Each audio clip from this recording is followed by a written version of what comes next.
Welcome, welcome, welcome. It's episode 109. On your mark, get set, and we're about ready to go. This time tomorrow, I'll be somewhere past Columbia, Missouri on I 70 heading west towards Kansas City. So, uh, going to be a good time. And we're going to be talking about what we do to get ready for conventions, both as a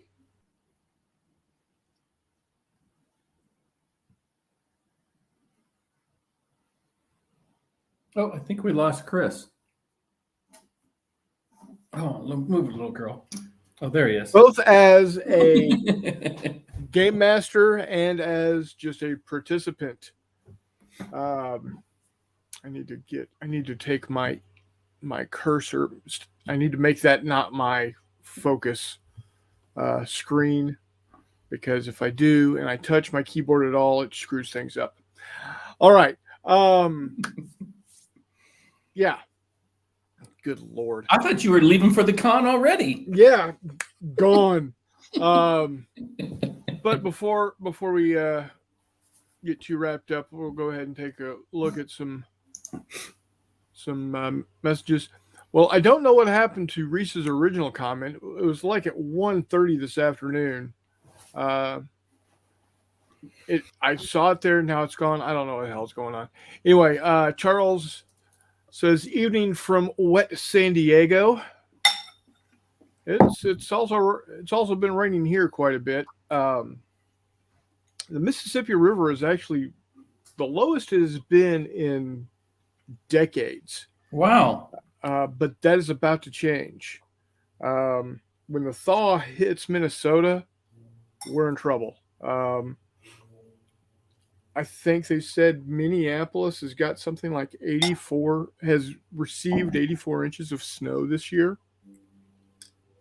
Now, I don't think there's 84 inches of snow currently there, but there's still a lot of snow on the ground up there. And when it thaws, it goes right down the Mississippi River straight to us. So we're literally gonna go from drought to flood along the Mississippi. So hopefully no floods. No, it'll flood. It always floods. It just hopefully it's not like 1991 when when somebody who didn't want to go home to his wife from a party, actually destroyed one of the levees and caused literally billions of dollars in damage and I think about 13 deaths. How? What do you mean how? He destroyed a levee. How? Explosives. Oh, well, no, you destroy pickaxe, shovel, fork. I don't know. Yeah, I can't remember if he used explosives or if he got a hold of a backhoe or something, but he dug it out enough that enough water found a easier way to go. Yep, that's what it does. And wiped it out. So yeah, bad news. So hopefully that doesn't happen. Bunkhouse made it early this week. How you doing, Dougie? Glad you can make it, bud. Mike, greetings, folks. Telemachus says, greeting, peeps. Reese is back. Any of y'all coming to March to Victory? Well, I am. Don't know about the rest of these guys. Jeffrey Edwards, good evening, everybody. Walkabout, damn you, I bought more 1/700 scale subs.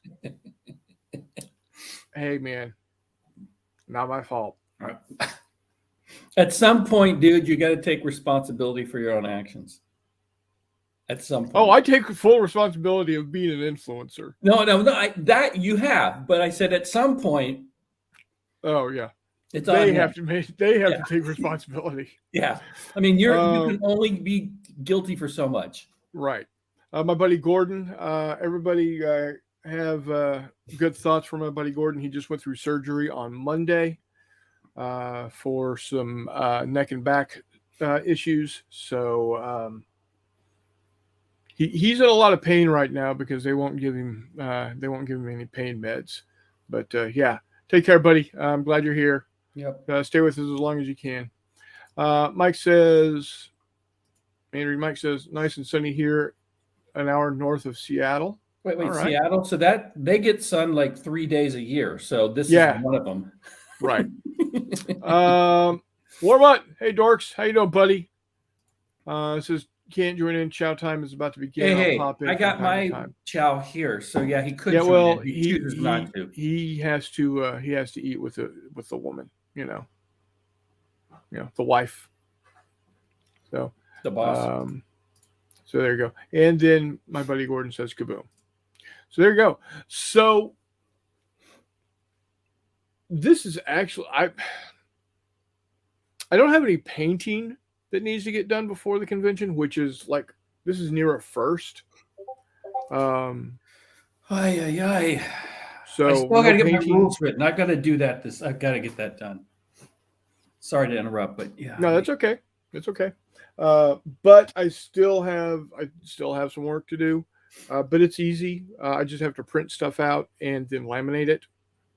So not a big deal, not a big chore. I've got a laminating machine, so there you go.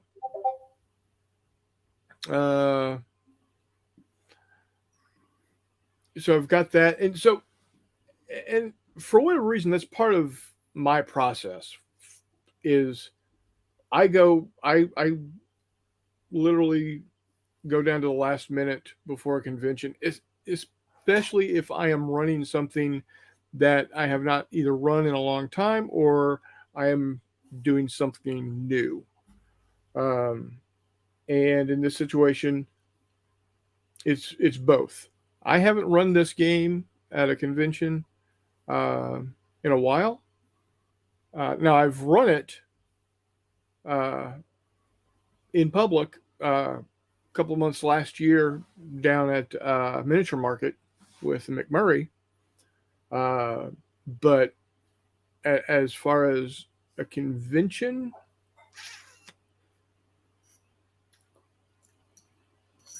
I'm hard pressed to say when I actually ran it. I did run it at J3, my brother's kind of private convention, our private game weekend. But still, that was 5, 6, 7 years ago. So yeah, it's been a while since I run Ocean Thunder at a convention. And this is the first time I'm using 1/6000th scale in a convention. Again, I've run 1/6000 last year at Miniature Market with McMurray, but not in a convention setting. So, yeah, there's always something last minute that I am racing to get done, and this year it so happens to be doing some printing and laminating. Let's see. Just bought a destroyer for China. Well, they got to have targets for. So I got to ask: does that mean he's working for China and bought a destroyer for them? No, he's buying targets for. He's buying targets for these. Well, that's the most likely answer, but just bought a destroyer for China. So I'm just saying, if I was, CIA or something, I might think he might need to be looked. But he's Canadian, right? Yeah, he's Canadian. Yeah. So see, and something I have found out most recently is everybody thinks Canadians are all happy-go-lucky. Yeah, we're really nice. It's we're sorry. We're out in the boot. Nice guys, right? Well, apparently you don't want to piss them off because they will go Jekyll and Hyde on your ass in about 2 seconds and are some scary MFers. I've been reading some things about what they did in World War II, like a couple of guys against like an entire company. And when I mean a couple of guys, I literally mean 2 guys against an entire company of Waffen SS. Just obliterating them. It's wow. Yeah.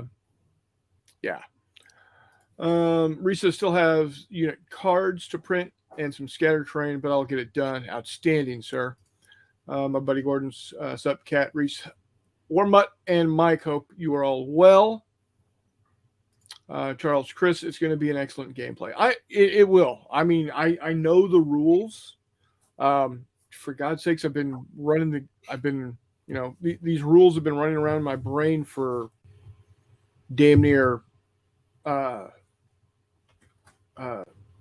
over 30 years. So, and I haven't changed them that greatly.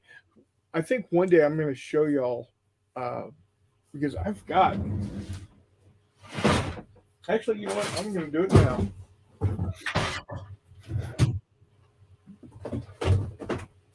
I've got some of my original documentation for Ocean Thunder right here. Wow.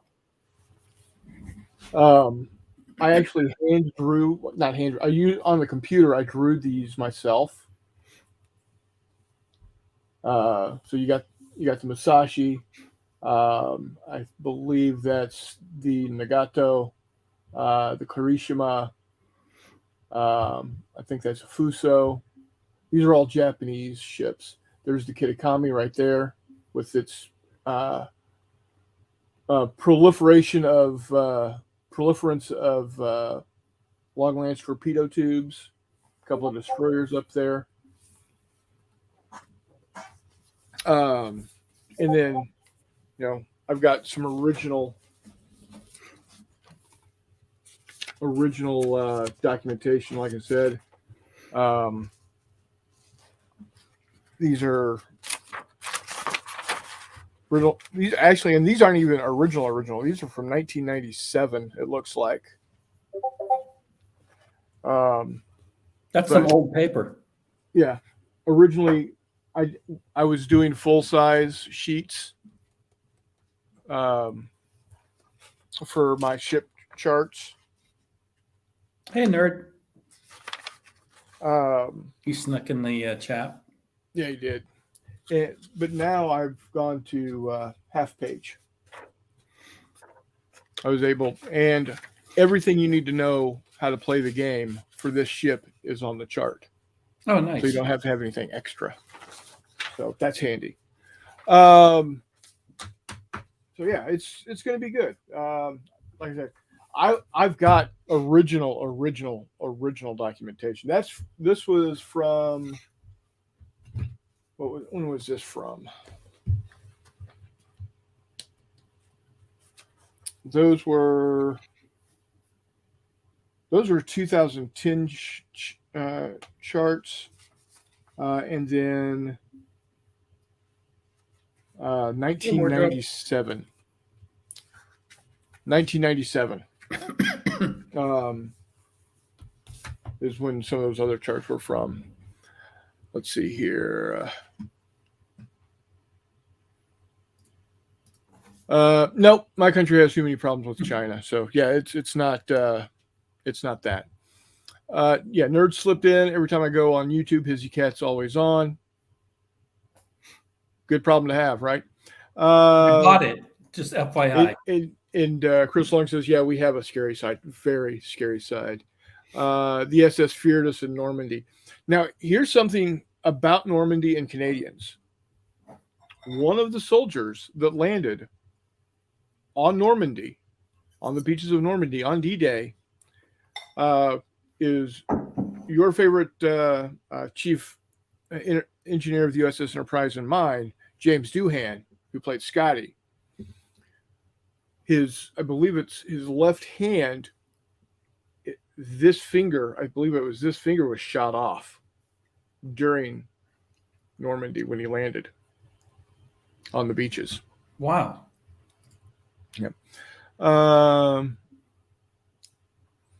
Charles says snow and a lack of winter daylight can make a dude a bit nuts. Yeah, well, that would be Chris Long right now because he's buying out all the 1-700 ships he can find. Yeah.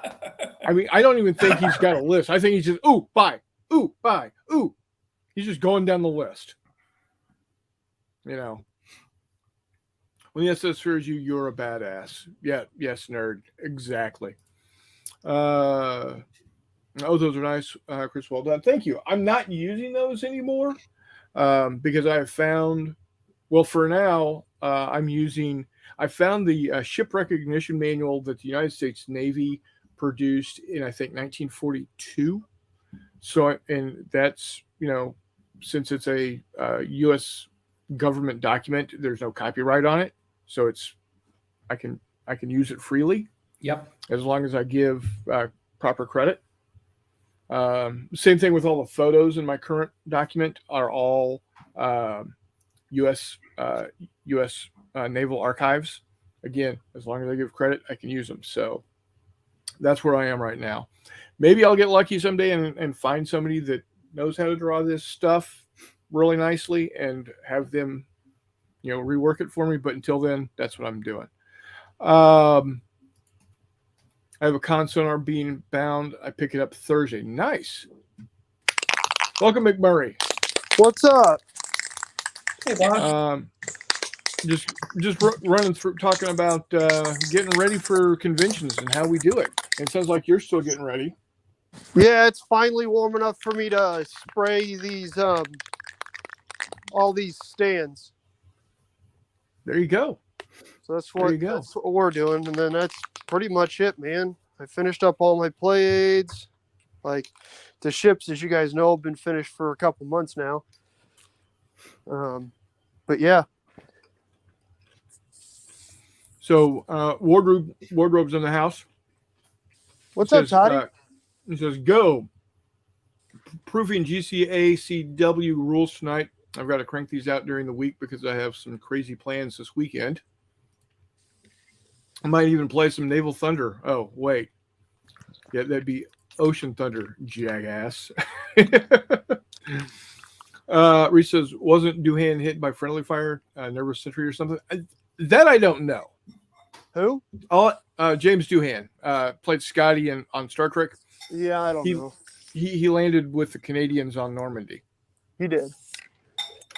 So, the big question: do I back the Heroes of Normandy Pacific expansion or the BattleTech Mercenaries Kickstarter tomorrow?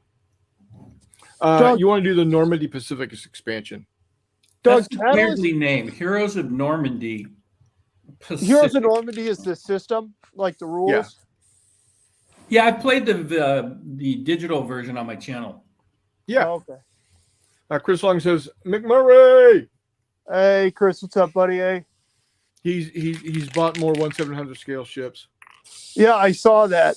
You're making really good progress with those, man. Like really good progress with those. Todd says Doohan was probably hit by an errant piece of Enterprise that snapped because she was breaking apart. There you go. She's breaking up, Jim. James was an artillery spotter. He was an FO. My dad started his military career as a forward observer for 4 Deuce Mortar Team with the 141st Infantry Regiment in the Texas National Guard. That's how he learned how to back trailers up. He had a mutt Jeep with a short tongue trailer, and he would, instead of pulling straight into his position, he would back in. So when it was time to buck out, he would just drive out.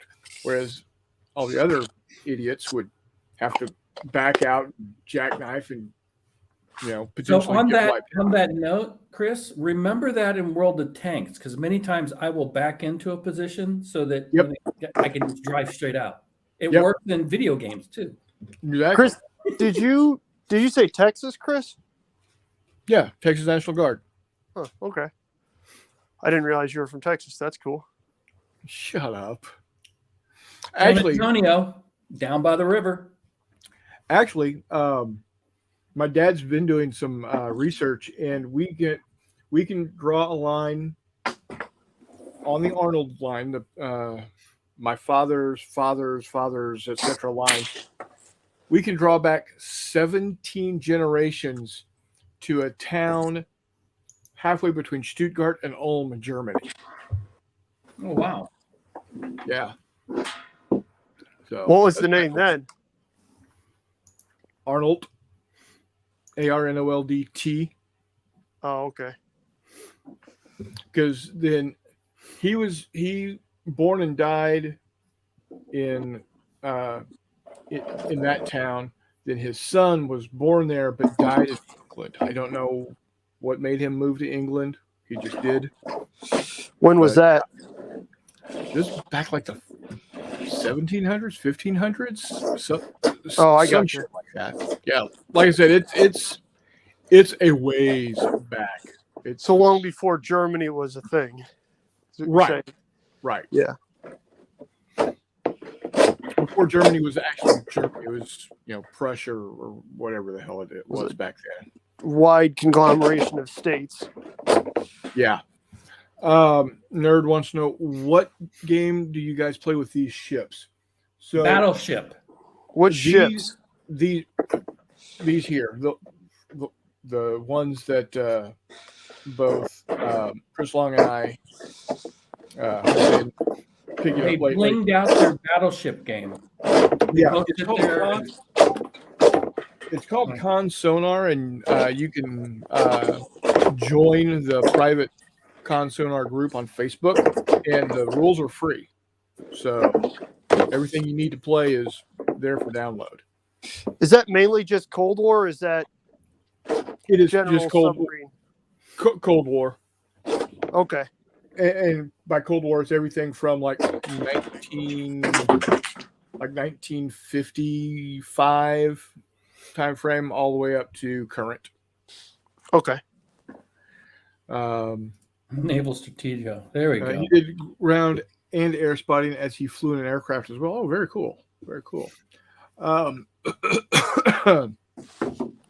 Charles says we play Naval Stratego. Not too far off the mark there. Charles is a smart dude. I'd listen to him. Yeah, he is. So, so as you can see, I'm not the only one that still has things to get ready for the convention. Like I said, I've got my sheets to print out and laminate. McMurray is doing woodwork, and Reese has got unit cards and some electroscatter trains to get done. So it's a thing. It's if you're running a game at a convention, you are never 100% fully prepared. The only time I've ever been 100% fully prepared is when all I did was bring, like the fourth or fifth time, is when I brought Fistful of Blood, Galactic Heroes, Star Wars, Battle of Endor. And even then, I almost forgot something. I was about to say, not only that, but there's always stuff that as you're putting on a game, you go, man, it sure would have been nice to have done this. Yep. Like, I'm the same way in that there's a few games I've put on multiple times, and every time there's a, man, okay, here's an improvement I can do for next time, or here's something I should have done. Yada, yada, yada. Yeah. McMurray said, Chris Long says, McMurray, I have Repulse left to build. Then I just have all the bombers left to build for Battle of Malay. For what? The Battle of Malay. Oh, okay. There you go. Yeah, I saw that you had ordered a shitload of, or you got Repulse and then like what, 10 or 20 bombers, something like that? Or, I'm sorry, like 20 or 30 bombers. I think it was 10 and 8 or something like that. All right, Gordon. That ought to be awesome. Yeah, take care, buddy. Go. If nothing else, that'll be incredible to see. Go take a bottle full of Advil. You are in the Army. Take Or some good scotch. candy. So, What? Reese says, glad I'm not alone. What, Gordon? He had surgery earlier this week. For Oof, neck sorry to and hear back that. issues. That's rough. Yeah, neck and back issues. So, and he's in a lot of pain right now, so he's gonna go crawl in a hole. Which I've been there before, dude. I wasn't lucky enough to be able to get surgery to fix my problem, so I'm still dealing with it. Yeah. Reese says, glad I'm not alone. I've been a nervous wreck preparing. Dude, don't worry about it. Doug, you'll It's be a all nervous gonna wreck. be- It happens, Reese. You'll be fine, buddy. You're going to enjoy it. And ultimately, Yep. once you get there, anything you need, you're not going to have anyways. There's no point in worrying about it. Exactly. You're going to Exactly. make You do, know, and it's going to be fun, and you're going to have a board that looks good, and you're going to have players that are having fun. Yep. Exactly. And Reese says, feel better, Gordon. Then Charles says, I'm working on the cards, fistful of lead for my rabbits. We'll hopefully base them tomorrow. Outstanding. Nice. Well, Easter's coming, so the rabbits are going to have a themed battle, Exactly. the Great Easter Egg Hunt. And then Charles says, all my prayers, Gordon. And then it was a Tamaya or Tamiya Battle of Malaya came with all the ships and a ton of the Japanese bombers. Yeah, there you go. I saw you posted that on maybe the Discord, I think. Yeah. So I'm currently in the process of reading this. And it briefly talks about the Battle of Malaya it's not really the preface, but it is, but it isn't. There's a That's preface. a good series. I've been listening to that on Books on Tape. I finished the first two. I'm on the third one. I've moved on to something else because I like to mix it up, but that's a good series. My dice tray and dice have been in my parcel box for a week and a half. The Postal Service won't get me the key, thinking about a Sawzall and a crowbar tomorrow. Well, you know what they did before they had the crowbar? They drank in their nest.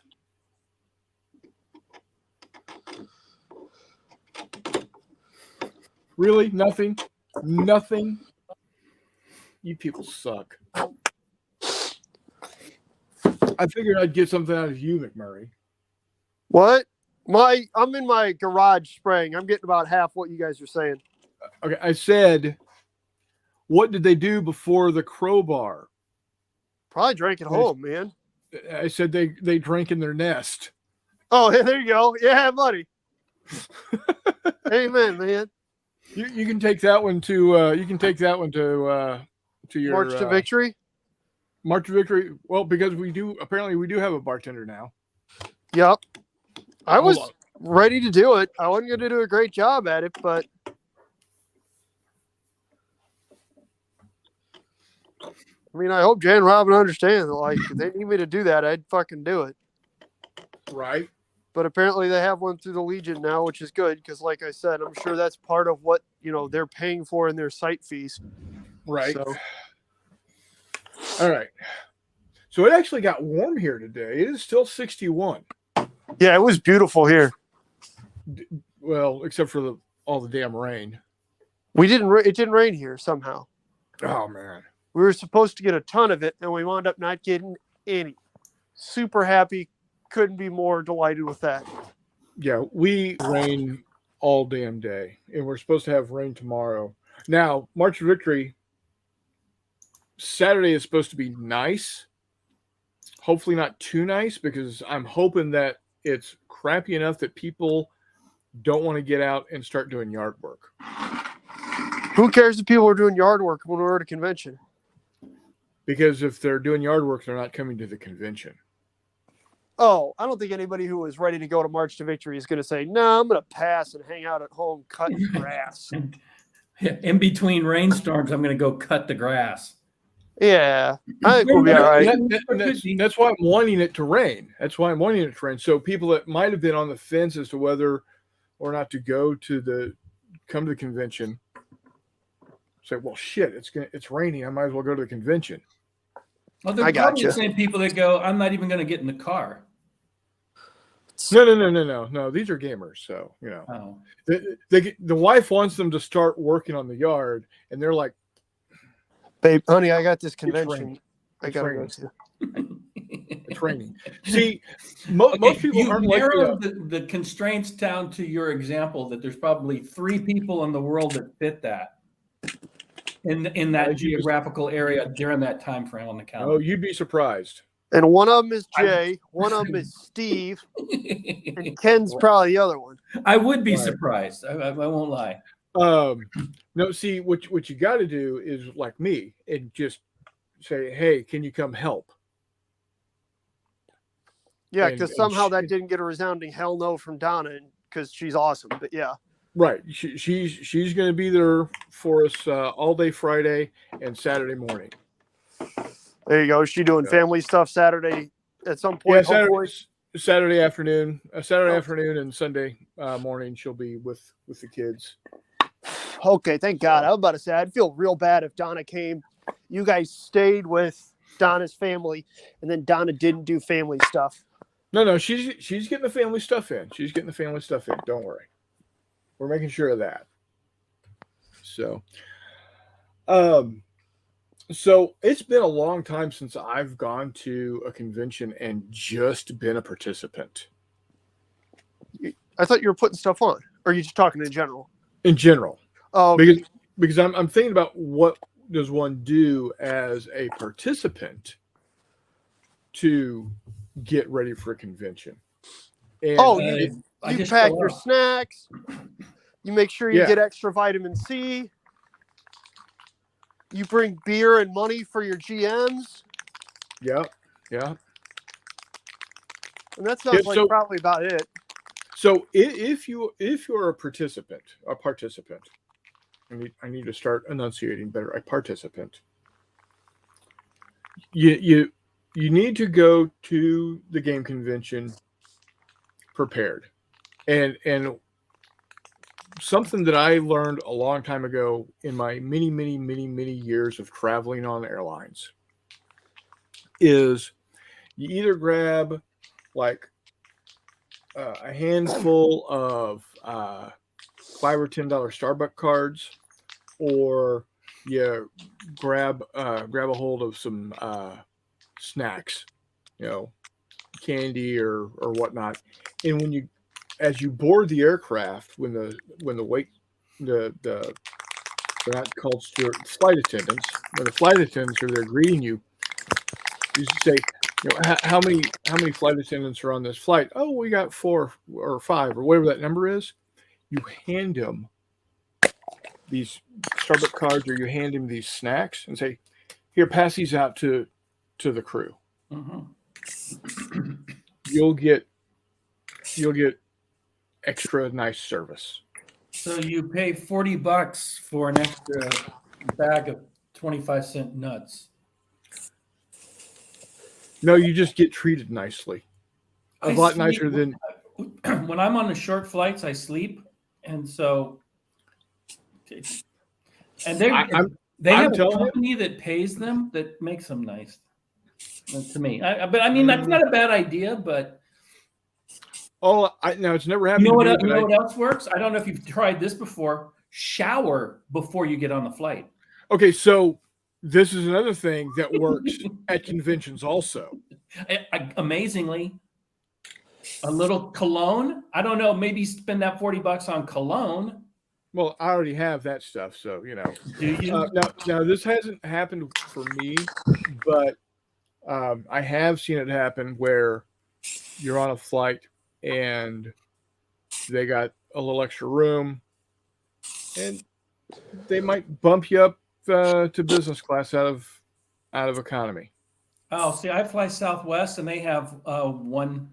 Oh yeah. No, I've done. You're in one tube. There's no bumping up anywhere. No. Well, there's bumping to Southwest first class. You know what Southwest first class is, don't you? You actually get a seatbelt? No. It's either the front row or the escape window row. Yeah, but you got to be able to meet the requirements to sit in that row. I got no problems meeting those requirements. Yeah, I lie. Especially on a 737-800. All you got to do is pull the lever, and those suckers are spring loaded. Yeah, no. Boom. If you can't do this, you have no business traveling. If they want to give me any type of responsibility, I need to be compensated financially. That's all I'm saying. I'm compensated by having the extra legroom, which I desperately need. Yeah, that's always nice, but part of the problem in the very front is you don't have that extra legroom because you're kicking the bulkhead. Every Southwest flight I've been on, you're kicking the bulkhead, but it's from the seat to the bulkhead is like 2.5, 3 feet. From seat to seat is like 18 inches. Yeah, but you got that space under. Ugh. That's where my bag goes. Well, okay. No. Fair enough. I used to travel on Southwest 3 or 4 times a week. I not had to do it that frequently. Yeah, because living in Well, that Texas. was when you were a rock star, though. Well, if by rock star you mean the most requested software trainer in the company, yes. That's a rock star in somebody's Yep. life. Yep. If you're jumping on the plane 3 times a week, you're a rock star to somebody. Yep. Oh yeah, and there have been times where I walk into work Monday morning thinking, okay, I've got a week, I can stay in the office. Don't. Yeah, we need you. We just got you a ticket to be in Houston by 3:30 this afternoon. Your flight leaves in 2.5 hours. Go. Gross. You had to go to Shit. What's that? I said gross. You had to go to Texas? I was already in Texas. Even more gross. Double gross. Shut up. I was in Austin. Does that make it better? No. Not really. Oh, the way he said it, though, was like, well, I was in Austin. Like, we're supposed to go, It was better than Dallas or Houston. That's for damn sure. I don't know. All I Houston's know like- about Dallas is the Ewings own it. There you Sam go. Sam Austin seemed like a bit of a bitch. Sam Houston was awesome. No, it was Stephen Austin. You get my point? Yeah, Yeah. he's I a didn't even $6 know his million name. man. Now, what do you think he'd go for in today's market? What? Probably about 350. You think? Yeah, because I looked up and there was a goddamn Loch Ness monster. And I said I could give you about 350. I'm just Huh? wondering. Texas, what's Texas? It's becoming East California, Charles. That's what it is. Mm, Although, one other thing you should probably bring if you're going to a convention, especially in Kansas City, is some sort of PPE. Yeah. Yeah, like fucking hard plates and a helmet or something. Why? What? Why? Oh, when I was at Recruits, folks were shooting at each other in the parking lot between hotels. Oh, okay. So granted, it made me feel right at home, but it was still one of those, man, this sucks. It freaked Todd out. Asked her if wardrobe. Were they real guns, or maybe they were just paintballs? No, they were 100% real guns. That's how I knew it was happening, because I was chatting I was chatting with Todd about stuff that I had gotten, and then it fucking went off, and he's like, "What was that?" And I was like, "Oh, those are gunshots." Yeah. I'll be right gunfire. back. I'm gonna go look outside real quick. But it worked out okay. Yeah. I didn't get hit. I didn't die. There you Still go. here. But yeah, so when you're going to, I think I said this, but when you're going to Recruits, March to Victory, Battles and Brews, the hotel you want to stay at is Days in Independence by Wyndham. That's the good hotel. If by good you mean the one that you sleep on a cot. Yes, the one where I buy a hotel room and then I sleep on a cot on the floor of that hotel room because the beds are really gross. Yeah. Like excessively gross. Like I enjoy sleeping outside, like semi on the ground for a good chunk of my year. And those beds are gross. Wow. It was an experience. It was entertaining, to say the least. But yeah, live a little, right? Yeah, I feel why like not? that's a corporate slogan somewhere. Live a little. That Yeah, might it be. should be. Yeah, if not, it's a good one. Maybe the Days in by Wyndham. Maybe So they you should got to use it. drive. How long is it going to take you to get to your con tomorrow? Me? Either one of you.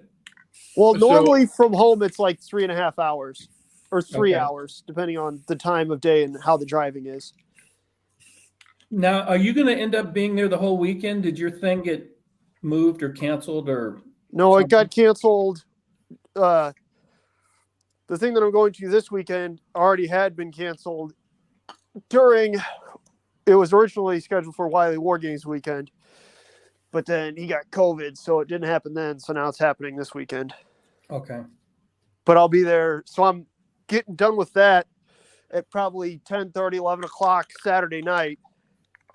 And then I'm leaving Friday night. there, which is Central Illinois, immediately to drive all the way through to Kansas City. Okay. Yeah, Oh. so that's going to be fun. About a 5.5 hour drive for him. Wow. For me, Yeah. from where I'm going today, it's going to be probably honestly closer to 6.5 or 7. It's No. not so much Are you- Central Illinois. I got I to thought look it was up. in It's, Springfield. it's damn near Indiana, man. Oh, okay. I thought you said it. I thought originally you had said it was in Springfield. No, it's not. Oh, okay. No, I wish. Yeah. Yeah, it's Well, damn 6 near hours Indiana. is a long drive. For me, anything in north of 5.5, 6 hours gets into the long category. Now, it's not a 13 or 22-hour drive, obviously, but Yeah. Yeah. So Yeah. I For can do me- 4 or 5 standing on my head. 6 is not We're- much of an issue, but So I'm gonna leave work early tomorrow, probably around 3. Drop my check off at the bank, and then we got to drop off my niece. you're going to put it in the bank, you're going to cash, or you're just dropping it off there? He's going We're to leave it gonna deposit. outside. Yeah, we're Yeah. just gonna leave it In an outside, envelope. or just whoever, Yeah. Somebody will find it and probably deposit Put it it. on the corkboard. because I'm rolling in it, Oh, anyway, you're like Steve Young when he first signed in the USFL or whatever and didn't cash any of his checks, just put them into his drawer. yeah. Yeah, you got it like that. I wish. Anyway, no, I'm not rolling like Chris Long is rolling. Dude, Yeah, you don't have dude like any 1/700 ships. is- not compared to him. He's That got man- fleets now. He buys fleets. That man Yeah. is rich where it counts. Exactly.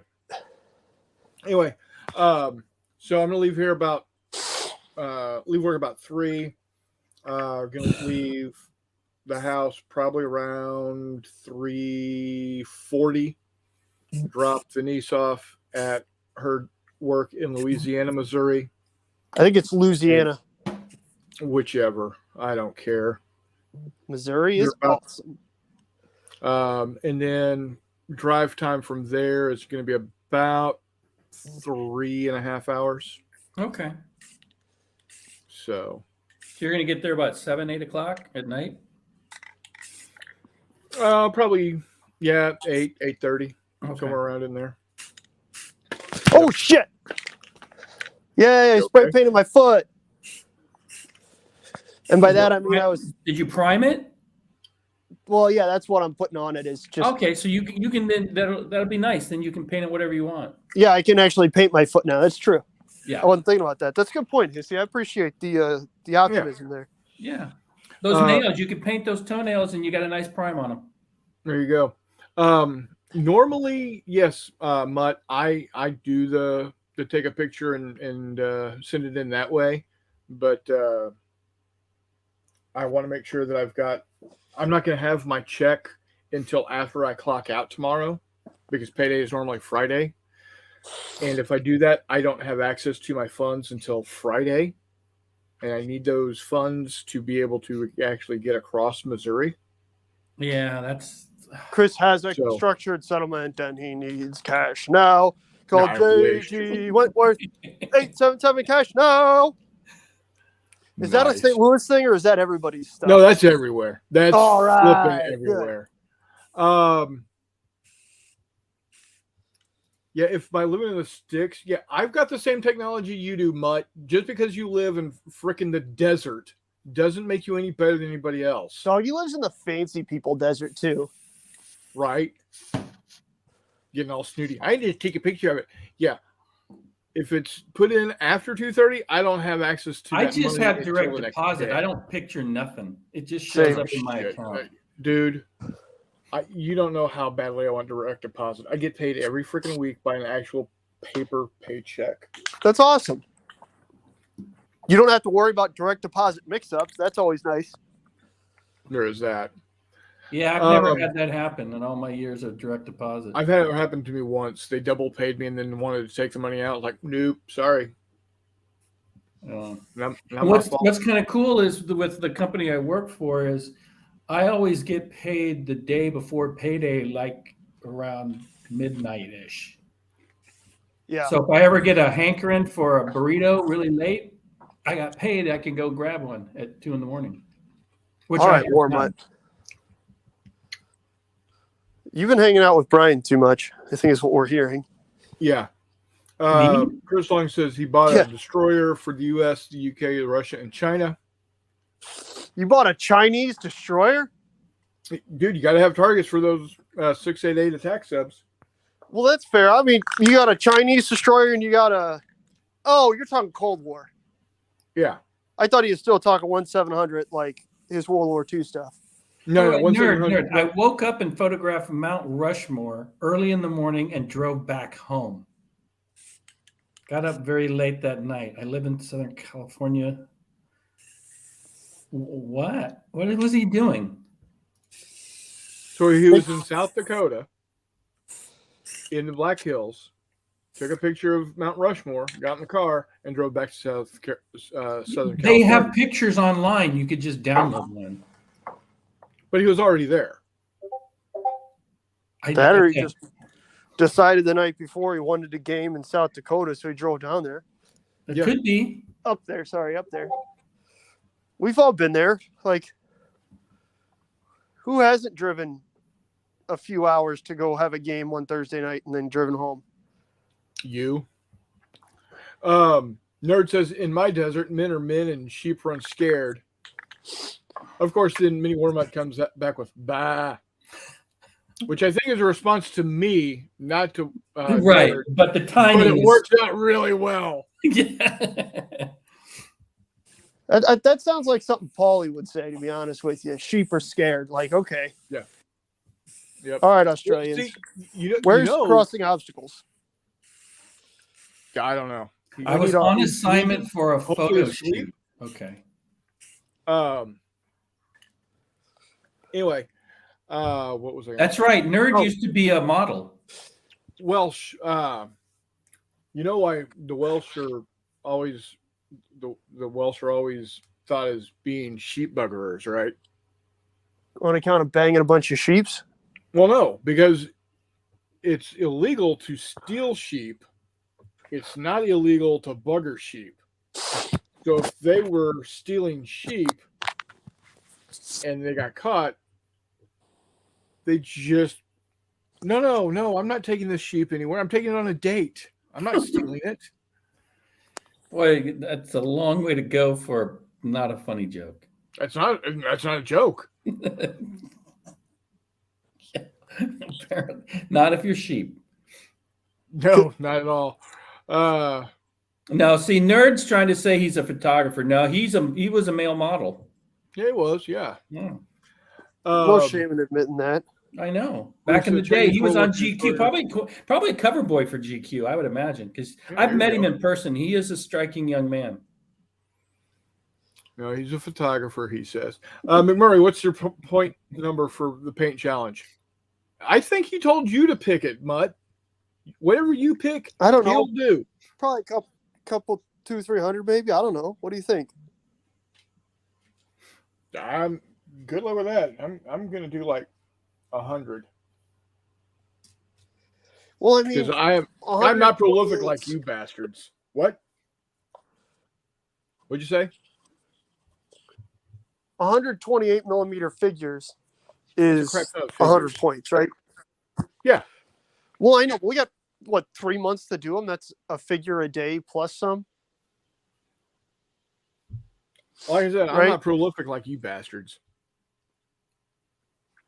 I don't know, Brian. You tell me, dude. I'm not a smart man, Brian, but I know what love is. Came out weird. I apologize. Everyone join the paint Okay. challenge. The more join, the more I can dominate. Mwahaha. Whatever. I mean, he's gonna beat me. I'm just not gonna make it easy on you. Okay, Reese. I posted and I've pinned the challenge on the Not Jay's tabletop gaming group in Facebook. I forgot you're not on Facebook.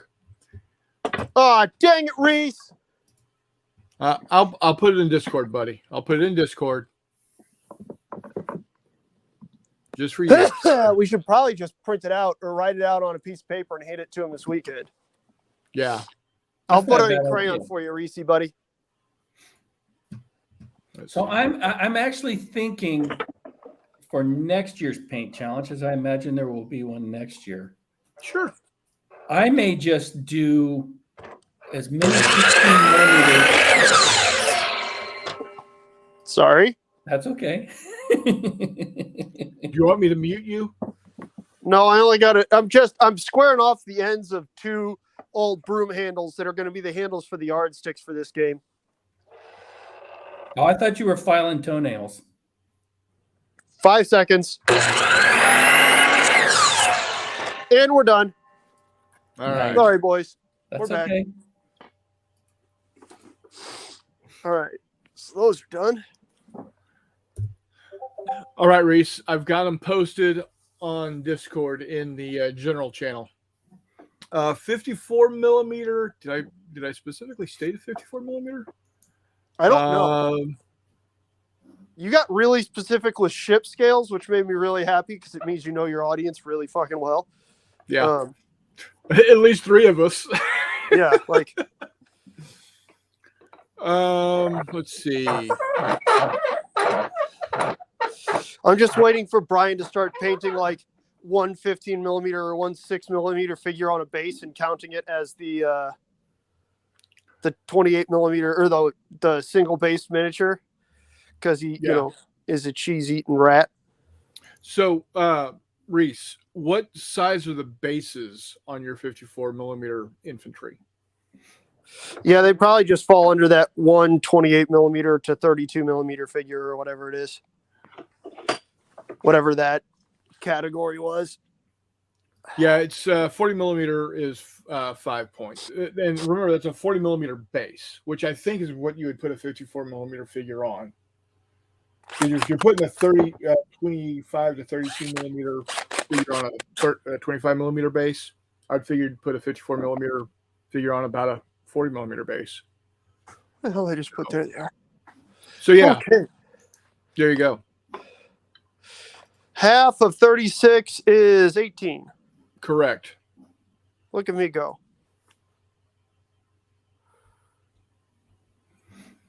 Yeah, so I'll give you 5 points per 54 millimeter.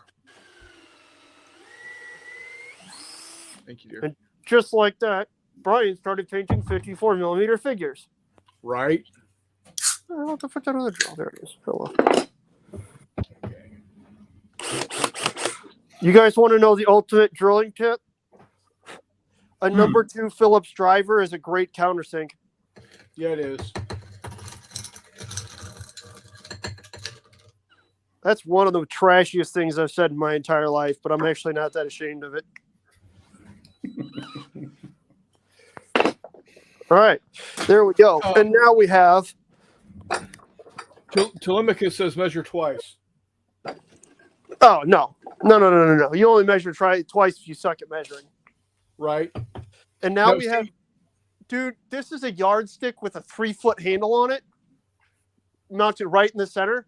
When we're done, we're spinning these things off the mezzanine like giant helicopters. There you go. I'm not sure if it'll work, but I feel like we can get Steve to catch them. Yeah, it doesn't sound like it's going to work, but you don't know till you try. So Chris Copeland's dad is an engineer and not trained engineer, Oh, okay. but So untrained? right, Got it. exactly. Where the hell So did untrained but- engineer. Okay. He always said Always use the engineer's method. Cut to size, paint to fit. Cut to size, beat to fit, paint to match. Yeah, dude. Best way to handle anything. Change the drawings. Reese is in for 200 points. Reese sent for 200 points. Look at him go. He's going to paint 40 of those big bastards. Huh? John Longshore, welcome, buddy. Haven't seen Hey, you for a man. while. What's up, John? Thanks for dropping in. Long time no hear from, bud. A 32 millimeter scale dragon, but it's like 18 inches tall. Dog Yeah, out. he's gonna be worth 15, 20 points probably. See, that's where the other thing that isn't on there is terrain. Whoa, look at Nerd bragging. And that's a really terrain is one of those things that You got it, okay. Because at some point it don't matter. Right. You got enough. Exactly. you don't have to measure if you got enough wood. what God, on we're all- earth are you we're guys all- talking about? Nerd said, I agree with Telemachus. Measure twice unless you have a lot of wood.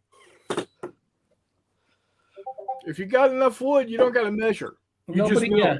yeah. You can tell by looking at it you've got enough wood. Yeah. All right. America. There we go. So those are set. So now we have our measuring devices are done, which was the last thing I actually needed to assemble. And that was pretty simple. That was driving a screw through a yardstick into a handle. There you go. John Longshore says, I was just listening to McMurray's Guess What Power Tool I'm Using. Did you know? We've It's a had a circular real saw. what? That first one was a circular saw. We did have a circular saw. Then we had two different drills. Well, I guess theoretically, given what was mounted in them, a drill and a driver, but that's not the point. Right. I had a buddy one time that we were doing stuff, and he had an impact, and somebody called it a drill, and he just screamed at the top of his lungs, "Ladies and gentlemen, this is not a drill!" And people like freaked out. And then he's like, "It's an impact." Oh, I thought it was like a real emergency. No, well, apparently somebody else did too. Somebody who had no sense of humor. Nerd says, if you can't see it, you don't have enough wood. Yeah. Oof. Man, he is full of good knowledge tonight. Desperate times. I mean, he is a professional woodworker. He It's is. true. It's true. And he has a whole channel about his wood. Right? I think I'm subscribed to. I think I know of a few people who have entire channels about their wood. Yeah. And then I also am subscribed to a number of, well, not subscribed to, but quite familiar with the work of a number of female woodworkers Yes. and their professional bodies of work. Yeah. So All was it Nerds got an Only Nerds channel? There you go. Toddy's got a members only. Isn't that a jacket? Yep. Wardrobe's got a members Exactly. only. Wasn't it fucking Harrington that made that god awful joke McMurray OnlyFans? Yeah. Yeah. Something about that boy ain't right, but I love him for it. He has more wood than he needs. That's a personal problem. Is that really a problem? If you have Could more be. than you need, I don't even know if that's a thing. surplus wood, what's the point? Huh? Yeah. It's like nippleless All right. boobs. There's no point. No. Anyways, we really just need to move on to greener conversational pastures. Who, at this point. who am I? It's a who am I turn. We ready? Ich bin McMurray. No. We're doing the who am I in history. Oh, Sam Houston. No, yeah, that's fine. Do I need to do one again, or Yeah. Do you have one handy? I mean, I always do. Are we talking wood again? Go for it. No. All right. I mean- let- Always do on that one too, but that's not the point. Yes, I have a historical figure handy. Go for it. well, you got you have to start. It's a dude.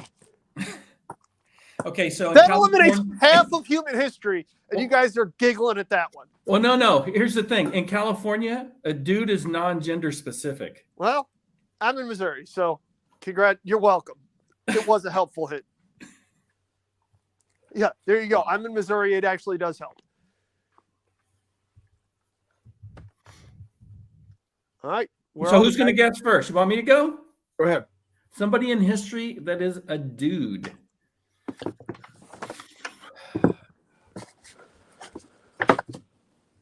Were they located north of the equator? Yes. Okay.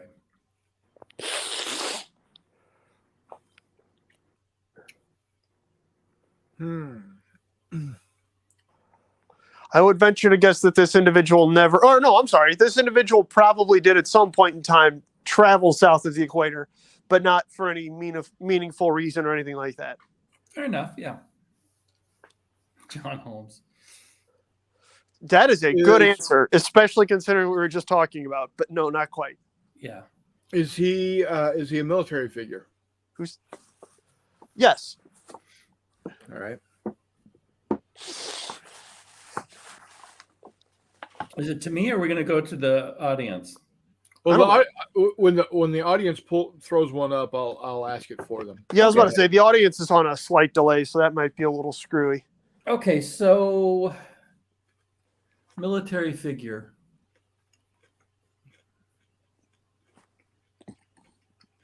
Did they fight Yes.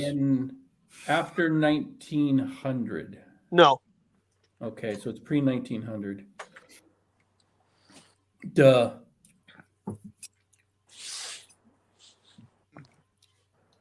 Is this person from the United States? No. Is that 5? That's 4. Okay. I started, so yeah, that's 4. 5th one. Is it, are they German? No. See, I don't like guessing like that. I shouldn't have done that. I was trying to be a little more. They were not alive in the 1900s, but their namesakes did fight in the 1900s. Okay. The namesakes. So that could be what, a Roosevelt or maybe. Well, Roosevelt. No, who fought in the Civil War and World War II? It's up to you, Chris. Nerd says Grant. Nope. There's 6. Good guess. Certainly fits the criteria. Is this person? He's not American. Was he naval? What? Was he in the Navy? This person participated in this person, waged war on the oceans, but was not exclusively, was not exclusively bound to water. Okay. Right. Person fought on land and in naval actions. All right.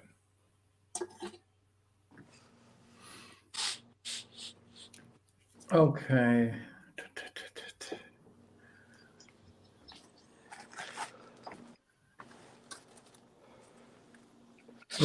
Did they fight in any of the Napoleonic battles? Yes. Okay.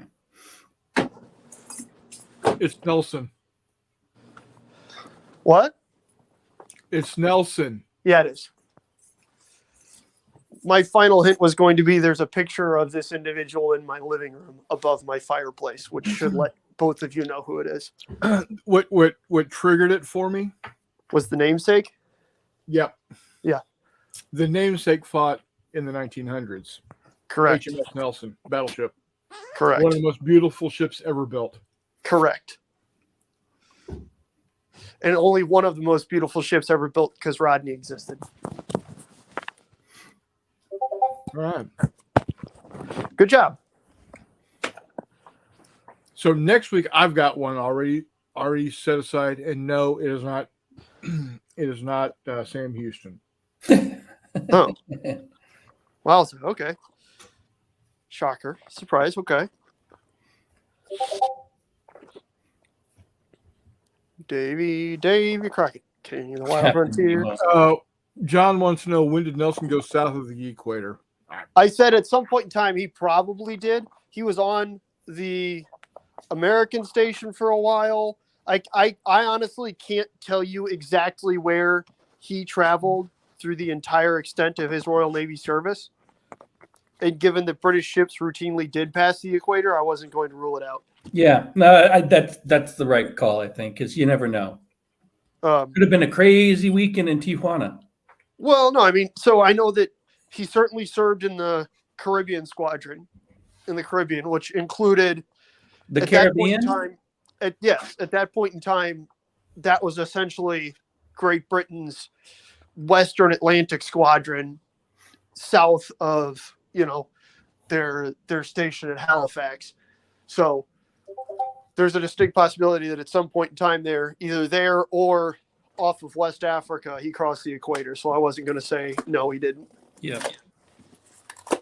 So there you have it. All right. When did he fight on land? He actually lost his arm at Algeciras. Okay. He fought on land all the time. I don't know enough about him, but Yeah, so I know him from a naval point of view, and then I started thinking, I go, I don't ever. He's Not a that little I forward wasn't than that. challenging. I was just curious. No. Yeah, so he was wounded at Algeciras, as well as what? No, wait, hold on. Am I thinking Algeciras or to start with a T? Crap, I don't know. I'm going entirely off of memory right now. He lost his arm, I believe, following a naval action. It might have been his eye, though. But no, it was 100% common for naval figures to, especially as a younger officer, to lead cutting out parties and shore parties and everything else. Okay. Yeah, well, that makes sense. Yeah. Oh. I mean, shore leaving Guam, something like that. Yeah. Right. Also, he did a pretty good job to the city of Copenhagen itself, and I'm not sure if you would count that as fighting on land, but he was certainly engaging land targets. Nerd said you guys are good. No, I just know McMurray. That's true. That's true. That was a pretty obvious one. That one was probably the most. That one and Dan Sickles are probably the two that you could just look at and be like, all right, yep, there it is. Yeah. Yeah. Is it Civil War? Yes. It's Dan Sickles. Dan Sickles. Napoleonic? Yes. It's Nelson. I almost did Alexander Cochrane, but I fear that might be a little too obscure. Considering I have no idea who that is. He's kind of the other, like, really, really great. He's the king of frigate captains, to be honest with you. Oh, okay. But he definitely crossed the equator. He wound up fighting for Brazil or Chile as All right. the head of their navy after getting pissed off the Royal Navy and just being like, fine, eat a dick, you guys. I You don't don't want need me you. around? I'm out. John says my sister-in-law is the great-great-grandchild of Sickles. Is your sister-in-law single? Yeah. Jester's in the house. He says fighting over a bottle of whiskey and a guy shot him in the arm. I could see that happening too. That's a It better have possibility. been a good bottle. It Wait, better shot either him been as in a Scotch shot of or whiskey? Irish. Wait, shot him in the arm. Does that mean he gave him a shot of whiskey that hit him in the arm? There you go. Yeah. Hmm? But Anyway, we got good ones. Those are, yeah. I'm excited to go for yours next week, Chris. I think you'll get it. Who knows, man? Maybe. I hope so. It's not somebody obscure. It's he's up there with You're already Nelson giving and Sickles. hints, dude. Just stop. That's all I did. That's fair. Nothing wrong with that. No, because here's what's going to happen. He's going to show up at March to Victory, and he's going to blurb something out, and people are going to get it out of him. Nope. And us that don't go aren't going to have these clues. Yeah, Nope. but it's already after Jay's bedtime, so we don't have to worry about that. It is. Jay's probably asleep already. Who, Mr. Wiley? Yeah. Yeah, it's 9:10. He's already turned into a pumpkin. Yeah. Steve's probably awake, but he'll Yeah, be too Steve's focused probably awake on- because he's probably still painting zombie stormtroopers. Yeah. But he'll be too focused on your buns of steel to worry about historical figures. Yep. So, Steve's good people, but something about that boy ain't right. yep. Him and the Reed boy. Yeah, there's definitely something about that Reed boy. There's all kinds of something about that Reed boy. But Love him like a brother.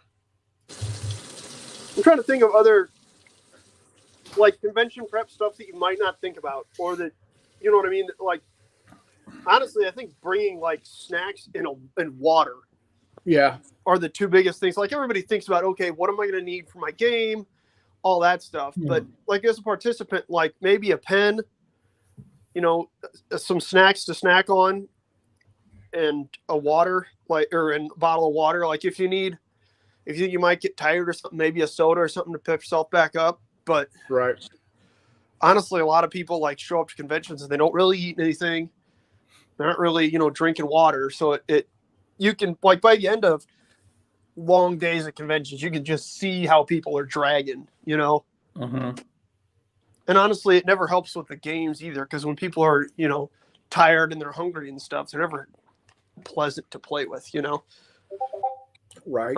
Right. But So, the other thing is, like, once I'm done here, I'm going to gather everything up and set it next to the front door, ready to get put into the car tomorrow.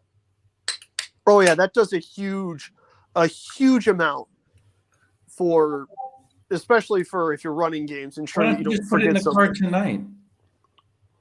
Sorry, McMurray, didn't mean to walk all over you there. No, you're good. 2 reasons is that in the summertime, I don't want to put something into the car that's going to be hot, Like an island. like an island. Is it summertime? So No, I but don't change my sun. method. Yeah. No. but Also, there's sun, and I feel like if you have that Savile Island in direct sunlight, it'll probably warp. Yeah.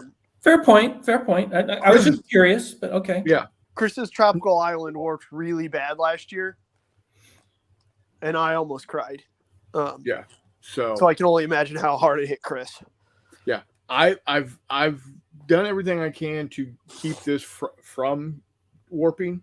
I left the raft on it, Yeah. so that's going to be some really good, solid, no movement there, and then just painted it blue to be water. Yeah. Also, Um, if it's on the flip side, if it's cold, that can really play heck with your cyanoacrylates. So if you have, right. especially metal figures or figures that are on metal bases like washers or steel bases, Yep. it can really screw up their glue connection, which is no bueno, because the last thing you need is to get to a convention and have stuff breaking. There it is, Chris. Super glue. Bring super glue. Yes. Bring Yes. super glue. Got Bring it. Nice. Bring There- 2. like that's something that somebody inevitably is looking for and needing at a Yep. convention on the floor is, You got super glue? Anybody got super glue? yeah, hey, does Super anybody have glue? glue? Because a figure broke in transit, a figure broke in play, what Yep. have you. Mm-hmm. Or maybe An some arm got trinket or lost. something. Yep. And despite our best efforts, that kind of stuff always happens. It's no one's fault. It's just a reality of the It hobby. just and- is. Yeah. So I read Reese's comment very quickly, and I read it as I will bring a new lube. Oh, nice. Get after it, buddy. It said tube, but I read lube. I went, Oh, whoa, there- okay. I'm about We to know say, where I your can- mind is. I can Bring- hear bring Chris's lube. excitement from here. Crazy glue and lube. Do not mix the two. Well, I was about to that say one depends on what you're sticks stuff into. and one gets stuff moving. So Yeah. Right. you know, Depends you on what can't, you're you can't into. live man. in the extremes. So, also make sure you got plenty of dice. Yeah. I can't tell you how many times people have shown up to run games like, shit. Yep. I didn't bring my dice. I I've actually done got it. I actually got some new dice today that have very large and really easy to read numbers on them Thanks, Nice. Jester. on the faces. So they're big numbers and they're high contrast numbers. Everybody likes like super cool jewel looking dice, but they suck for trying to, trying to Right. read, especially if you're not sitting right over them. So, Is it a 6 or a 9? And you really can't tell sometimes. Oh, absolutely. so what I have done, and I do this. I've done this for multiple reasons. So this is what everything is going to fit into. I got the islands in here. I got the ships in here. I got the dry erase markers. I got your measuring utensils. Make sure you got your measuring sticks, your tape measures, etc. But this goes back to the days of playing Star Grunt, because your die type is tied to your troop quality. Same thing with same thing with force on force, ambush alley. To a certain extent, fistful of lead, yeah. Right. So what I've done is all of my D10s are white because I can't find enough oranges. I want them to be orange, but I don't have enough of them. So all my D10s are white. All of my D12s are red. All of my D6s are green. All of my D8s are blue. And all of my D4s are yellow. How this helps at a convention, now the D20s are multicolored. I need to get some D20s that are of a different color, or all one color, I should say. But what makes this why I do it like this now is that when I've got new players that might not have even ever played a game that uses polyhedral dice, I tell them, instead of saying, I need you to roll D8s, and they're like, what's the D8? I can say, I need you to roll 4 blue dice. Nice. That is pretty awesome, actually. I need you to roll 3 red dice. That's what I do for fistful of lead. I've got a bunch of exactly. I think I'm going to incorporate that. That is a keeper. Not going to lie. Yeah. That's a good, very good idea. Because the reason I run games at conventions, excuse me, the primary reason I run games at conventions is to introduce people to games that I like to play. So that's why I run Fistful of Lead all the time. That's why I'm going to be running Ocean Thunder, and why I have previously run Ocean Thunder all the time, is get people to play the games that I play. So whoever the maker of that game is gets the benefit of more people playing the game, buying the game, etc. Because if more people are buying it, they're more likely to keep producing more stuff. So I try to make it as easy as possible to learn the game at a convention. That's also why I normally do not real intricate scenarios. If I were to do, so for instance, if I were to do a World War II game using Fistful of Lead, I would probably do something like the assault at Brickhour Manor. Yep. I got like Got it. 12 Americans, 12 to 15 Americans, and I got about 20 or 30 Germans. I You should don't do wanna that. go I have all figures. those. I painted up all those figures. Okay, so Yeah. we played Fistful of Lead the other night. Uh-huh. It seems to me 40 miniatures on that game is too many. You It just feels have like that game multiple would players. just grind down to Nope. a slog. Nope. I have played with 10 players, 5 miniatures each, and we were done in 4 hours. Okay, well, 10 players.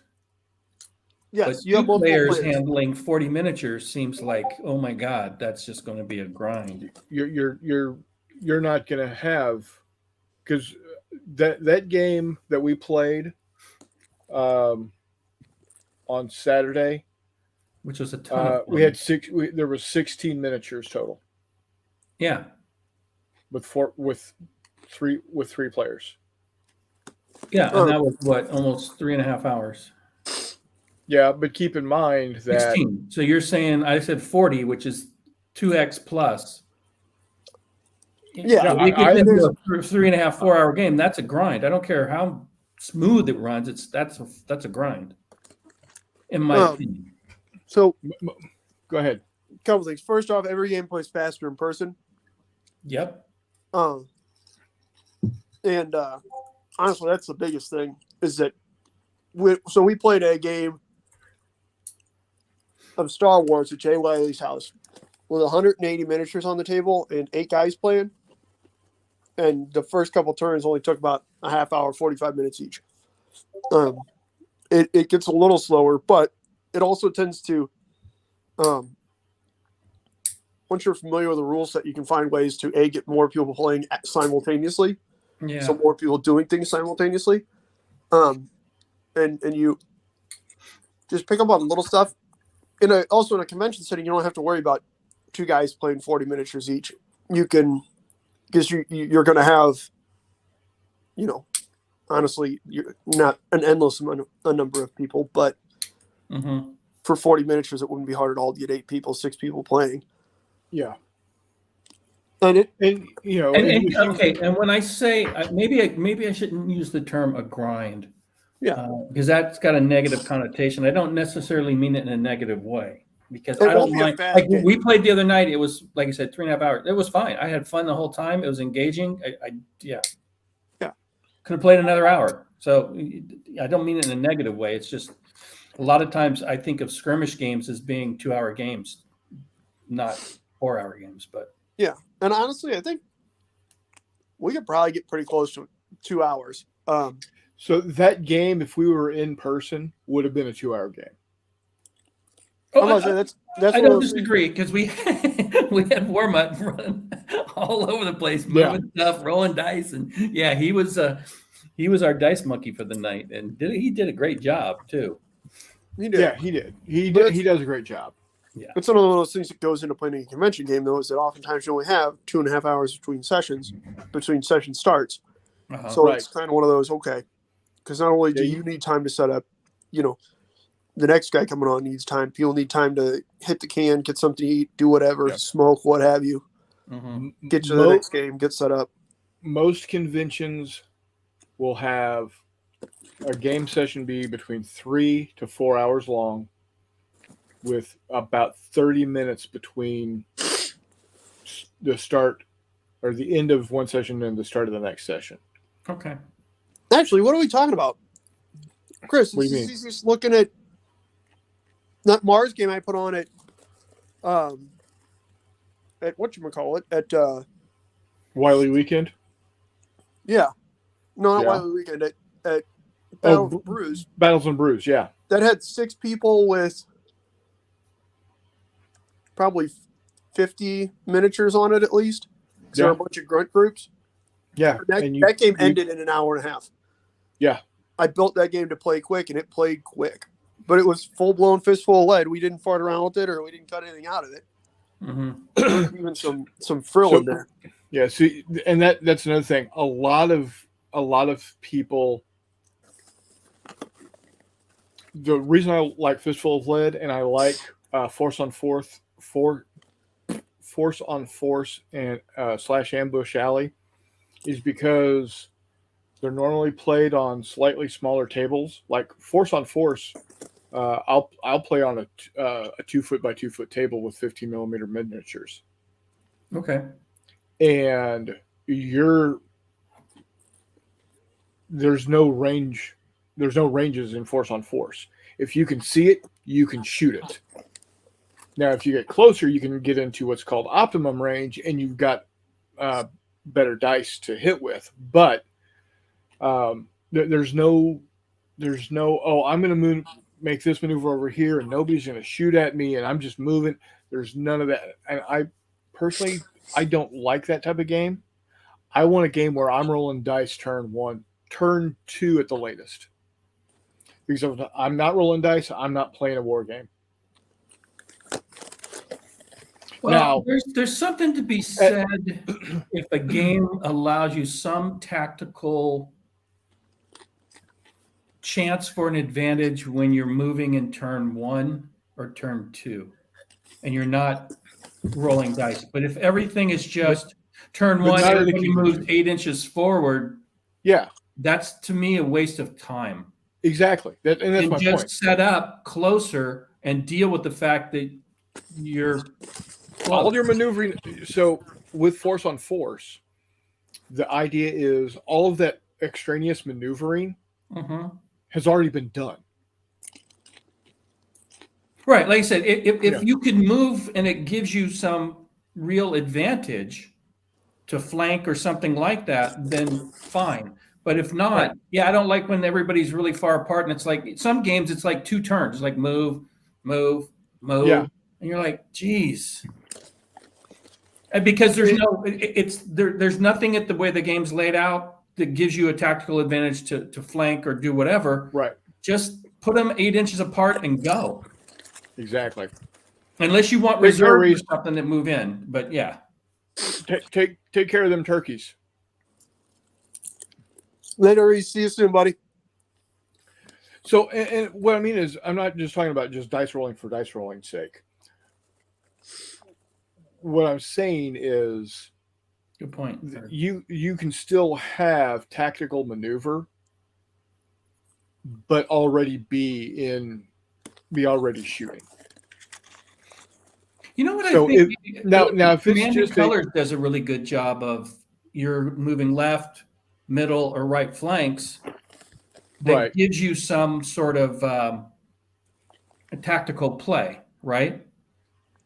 I think with Fistful of Lead, because you're doing it's random, you don't know until the cards are pulled, and then you can choose who you want to move based on that. I think give the player some agency that you could also do some sort of planning. The only thing I would do, I've only played it once, so I probably shouldn't be changing the rules, but hey, we're designers, this is what we do. It would be nice to have in one turn, and I don't know if there's an ability, but have maybe multiple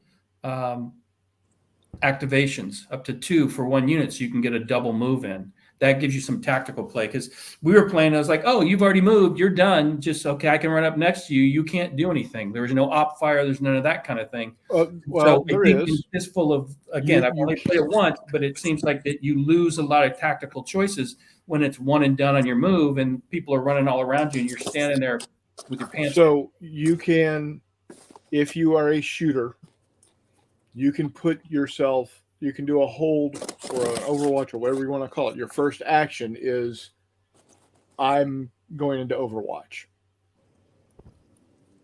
At that point in time, when someone moves into your field of fire, you can say, I'm now going to shoot. But you do that once. For that turn. Yeah, so then you're back to the problem I'm talking about. So I'm just saying, I've only played one, and I'm talking again. Maybe it makes no sense at all. But keep in mind, you're moving so fast that each turn is like 2 seconds in real time. But when you're playing the game, and we had this happen where you had moved one of your characters, and then it was like, oh, he's already moved, so don't worry, just run out in the open because you might get the jump on him next turn. Yeah, and it's like. Okay, because that's what happens in real life. Because he's distracted. When you're talking about 5 seconds of time. Yeah. In real life. Well, okay, let's not get into what real life in miniatures, because that is a false argument. Because in 5 seconds, how many rounds could you unload with a pistol in 5 seconds? More than one, Right. more than two. Okay. It also So says if you want to in get the- to real okay, life, and I've got an automatic It's- weapon, I could lay it's down a- quite a bit of fire in 5 seconds Right. and It kill says- more than one guy. Okay, hold on. And you can kill more than one It's- guy in a turn in Fistful of Lead as well. No, not if they're moving. Yeah, that's based on movement. What I'm saying is you're making the real world argument, and don't do that because that's a falsity, and you cannot. That has no Hold on, logical Hold on. conclusion Hold on. to it. So first off, it says in the book, when you're rolling to shoot, you're not shooting just a bullet. Says so in the book. Says so in the rules. Don't put that in your brain that it's That's not one what I'm shot. talking about. Okay. You said real world. Secondly, this is again when you're talking about a game, Mhm. people want to know how much time has elapsed per turn. If this was the real world, I don't care actually. you don't. Well, A except lot for of people you, don't. obviously, It's a turn. because you're getting really, really, really worked up about it. No. What I'm saying is on a tactical thing, it would, and again, I've played it one time, but it would be nice to have multiple activations for that figure. You do. It's called the next turn. Okay, you're twisting what I'm saying. No, I I understand what I you're. said during that turn, it would be nice to have multiple activations. Not, oh, well, you So- just get that next turn. That's not an answer. So okay. It is. Non-responsive. Okay, so this guy and this guy. You're saying that I want to move this guy. I want to do something with this guy twice with two different cards. Yeah, If if that was an ability or something, yeah, it would be If nice. you do that, then this guy doesn't get to do anything.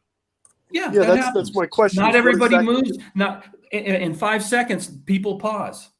Yeah, so maybe that person. If you want to use that real world example in 5 seconds, but I make that choice, and I can then. So then you don't know, is he going to move that person twice? Now you got to stop and think, and it adds a tactical twist to the game. Okay. That's all so, I'm saying. So, Pissy, this is what you do. Because come up with a rule that explains how that happens. What do you mean? Come up with a trait or like a crew Combat trait. experience. Boom, done. There you go. Okay. All right. I've got combat experience. I can anticipate. I can quick reflexes. Okay, so what? That's does, a what does- no-brainer. So what does combat experience whatever do? How does that work? You get 2 activations a turn. Everybody. So in Well, okay. If you're saying that, and I'm Yeah. open to making it as a trait for somebody, and if it's a trait, and all your characters happen to have combat experience, then you have the option of having 2 activations. You're not going to have enough cards to do it, which means somebody's not going to activate. That's the But point. that's your choice.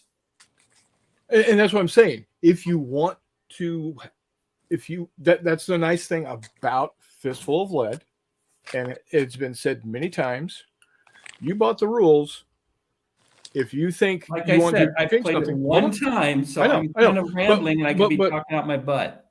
but what I'm saying is, even if you, after 10, 15, 30 times you played the game, you still think, this would be a really cool trait. First off, this is how I would do it. I would make it only available to leaders, maybe specialists. Your regulars and your grunts can't take the trait. Secondly, Well, it makes sense if you called it combat experience. A grunt probably doesn't have combat experience. So Right. that logically Secondly, makes sense. what you do is it allows you to activate on 2 different cards during the same turn, Yeah. meaning the other someone else doesn't get to activate at all. Mm-hmm. And if after, like I said, you could create that trait and play it yourself. I've made several traits that aren't in any of the books. And Well, like your because dude I at the want- end of that game was a pretty badass. what's that?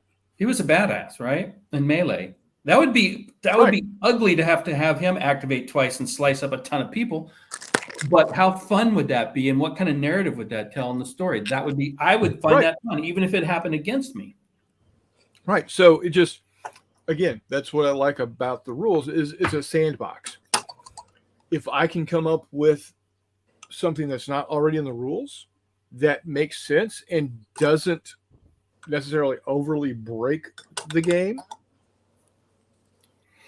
I then don't yeah, know go if ahead that and do it. would break the game, but maybe it could because now you might not be using your grunt. You might have somebody that never uses their grunts. They just put them on the board and they sit there. Somebody could exploit it. Right. That's And possible. yeah. And again, that goes against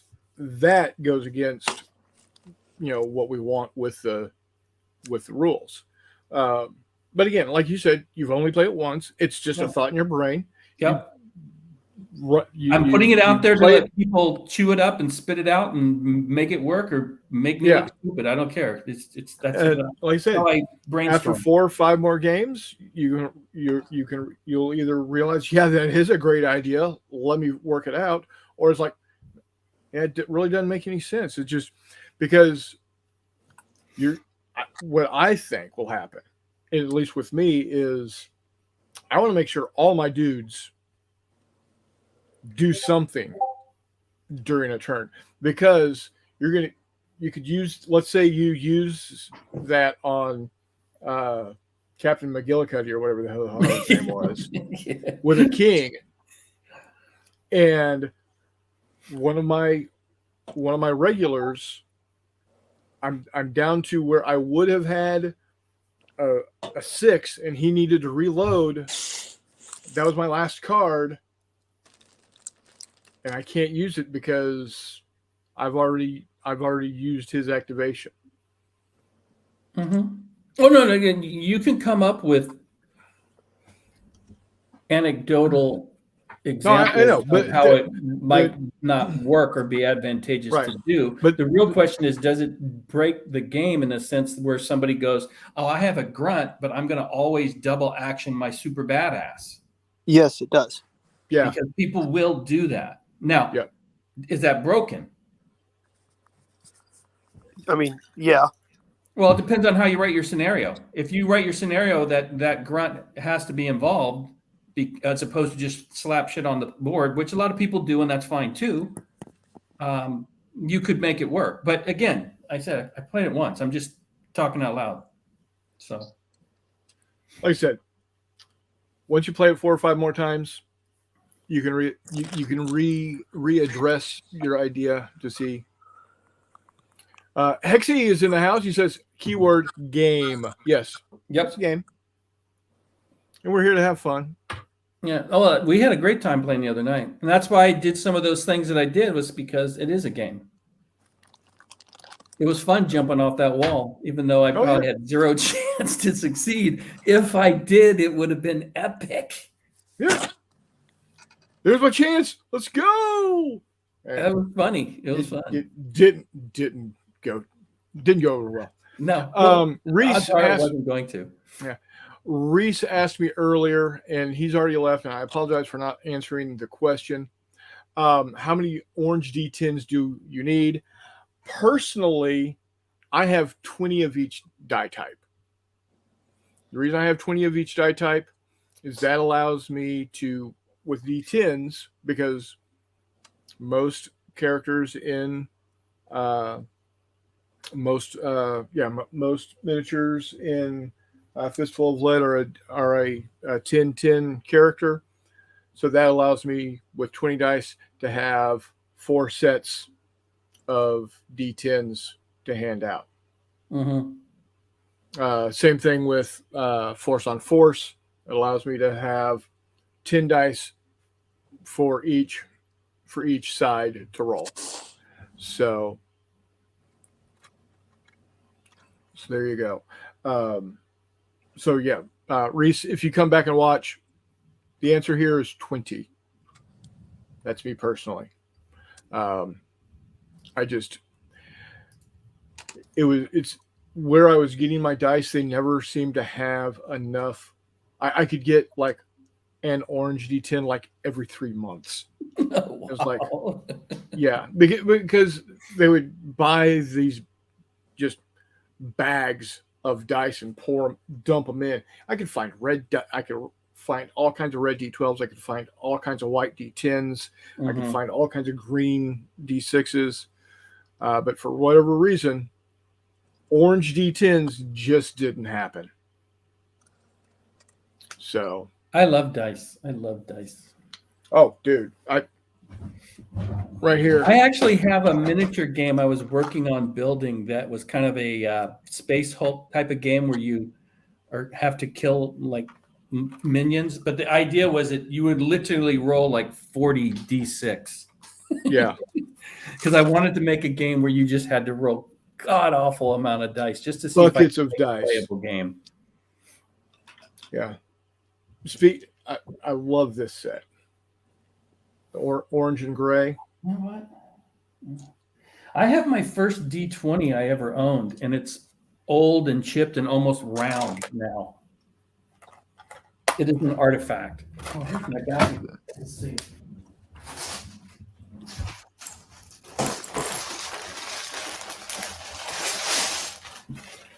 Yeah, I will show you. This is a 1980s dice, 1970s maybe. Yeah. Because you had to paint the numbers in. My Yeah, first I don't ever even roll D10 this is like that. The thing is all chipped up, but that's an artifact. I keep it in its own little bag. It doesn't get used. That was my first D20 I've ever owned. I don't know how it survived. Nerd says play orcs and Warhammer and you'll be rolling a lot of dice. Yes, you will. I just don't like orcs. Hey, they're a real fun guy. That they are. Hexy says I've never called combat a game that I can remember. Fair. But Nerd does come back with, isn't there a game called Combat? I'm fairly sure there is. Yeah, probably. Todd says I play D&D with a guy using his 1970s. He always touching up the numbers dice he used in the 70s. Yeah, that's what my D20 is. I'm trying to remember when I started playing. I want to say I started playing D&D in 78 or 79. So I'm not an orc hater. I'm just not an orc player. There is a difference. Yeah, I'm not. I don't know. I don't like Games Workshop works. Actually, of the orcs that are out there, those are the ones that I find the most appealing. But again, I'm not a big orc fan, so Yeah, and maybe that's because I grew up and those were the orcs that I was introduced to. true. But who knows? Yeah, I just I'm sure orcs. either here or there.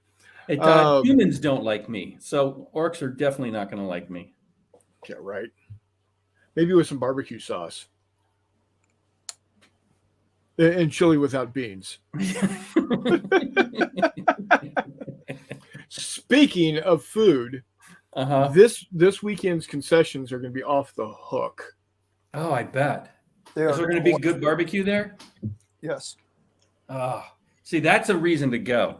So, not that the games wouldn't be, but you throw barbecue into so convention, yeah. the guy who's doing the concessions is actually a caterer.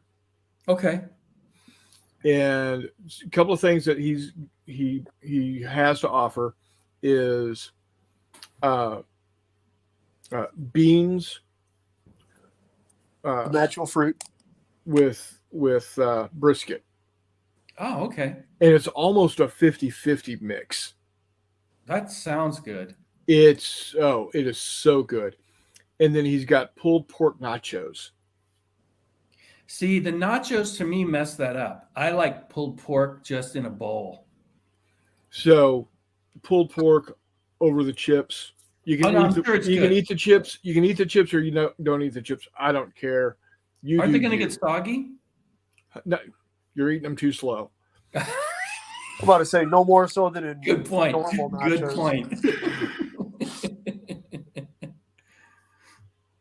Okay, I know you didn't mind the orcs. It just Honestly, I makes was the a big rules fan up. of the hot dogs he had last year. Those were Yeah, really those good. were really good hot dogs too. And the hot dogs, you could actually get a hot dog with pulled pork on top of it. Oh, okay. Now that's got my interest.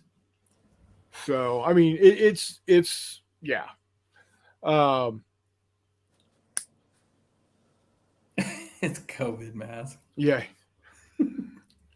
Bunch of nasty gamers with beans as well. I may have to bring my COVID masks. Hey. Probably bring just take Mask. a mask Wow, and not line just the one. inside even of it with multiple dryer masks. sheets. So Okay. so I'm gonna have a couple of holsters. What to Quick put draw. breeds into? Yeah. We, honest to God, when we used to run Legend of the Five Rings tournaments when I was a kid. I mean, I was in middle school. We had my buddy's little sister, who was probably in second or third grade. As people walked in, she decided if they needed to get hit with Febreze or not. And it was absolutely hilarious because we very rapidly realized that anyone who had major objections to the 8-year-old saying, no, you're too stinky, you need Febreze, probably was a dick that we didn't really want playing. There you go. Now. Right. So I think L5R is one of the greatest card games. I think you've probably heard me say this ever made. I happened to get to know the people pretty closely at Alderac back in the day. I own a number of uncut card sheets, like 10 of them. Oh, nice. With signatures. I own some of the art that Snowdy had done for some of the cards. And yeah, like I said, I got to know John Zinzer over at AEG and Dave Williams, the lead designer. And those are wonderful people, and that was such a cool game. And I played a ton of tournaments. And I would actually say that L5R is a war game. I mean, if you play Clan Wars, it certainly is. I I still have all my old Clan Wars minis. You know what? I got a funny story. I was at the Ontario at the AEG office, and I got to go in the back room, and John said, take all the miniatures that you want. And I filled up a bag full of miniatures because I just would go and give them to people. I was trying to promote the game for them as best I could. But when I left, and I lived in the Bay Area at the time, and I took my flight out of Ontario, and I go up through the machine and it runs through, and it's got literally hundreds of miniatures. I weighed, oh my God, it was heavy as hell. They take my bag, they set it aside, they call me over and they ask me, will you open this bag? And I open it, and they're like looking at it, and I'm trying to explain to them that these are just toy soldiers. I don't know how many hundreds of them that I had, but yeah, the security was like, run that through the machine a few times, trying to figure out what the hell is this guy bringing through security. Just a few hundred pewter miniatures, that's all. Yep.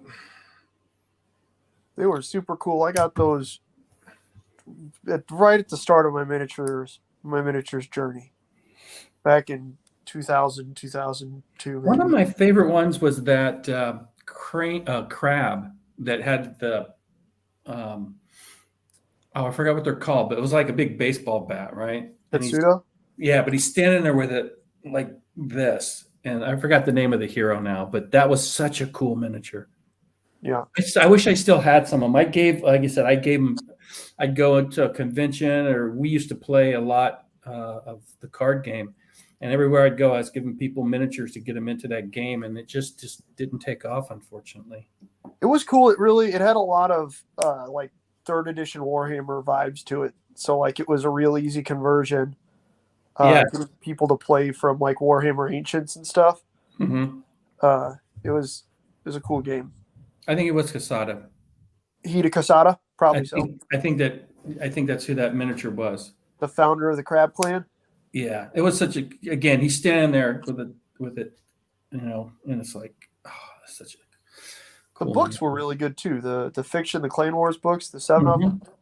I actually own the very first printed copy of the role-playing game.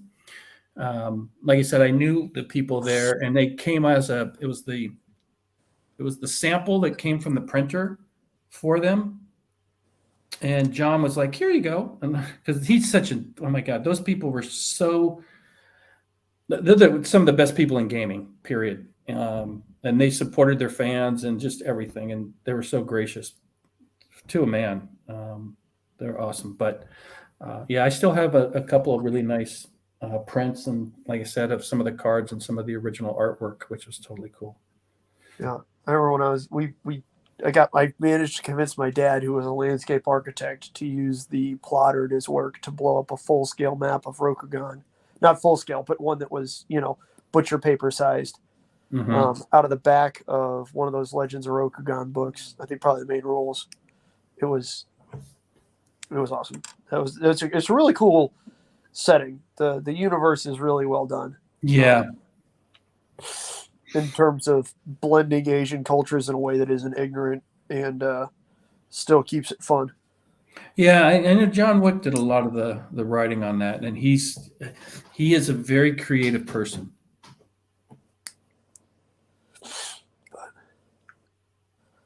So Telemachus says, my friend won the last AEG L5R card tourney at Gen Con. Nice. It wasn't their finest moment because they soon sold the game after to FFG. Yeah. I Yeah. don't even know if it's still a thing, to be honest with you. Yeah, it is, but it's not a collectible. What do they call them, a living card game now? I don't know. Yeah. Now, what was cool, they did a box set called The Battle of Baden Pass. Yep. I actually played in that tournament that they That's created awesome. the game after. That was one up in Northern California. That's awesome. Yeah, and they ended up turning that in. The tournament was called the Battle of Baden Pass, and they took the results and put that into that box set. It's a beginner box set or something. So that was like really cool. That was a really cool game. Yeah.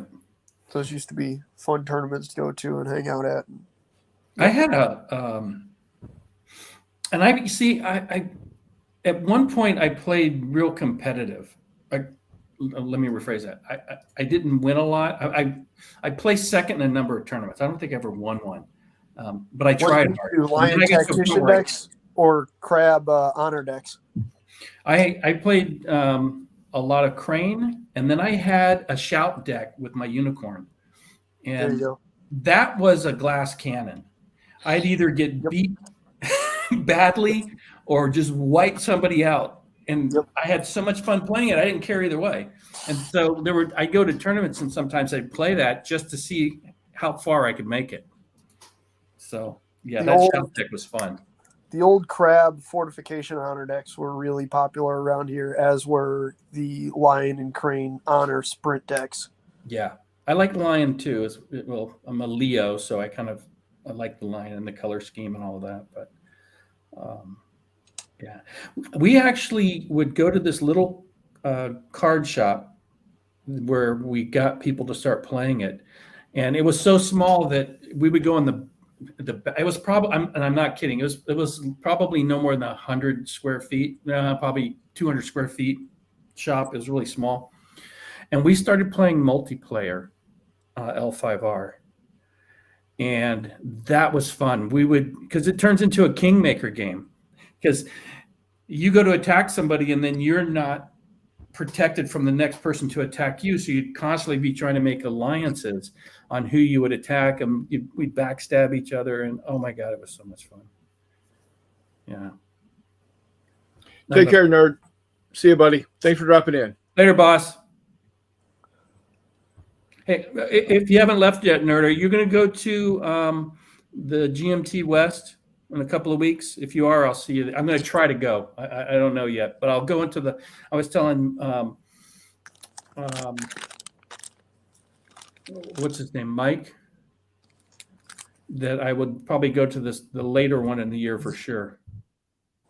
You'll probably go to both of them, right? So I'm going to try to get to both of them, but I'll probably make the second one for sure. The first one, I got a daughter graduating college, so I'll try to make it. And if so, I'll buy you a beer if I see you there.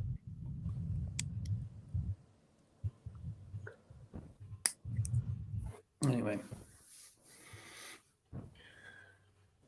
I would love to see the L5R skirmish game. That would have been cool.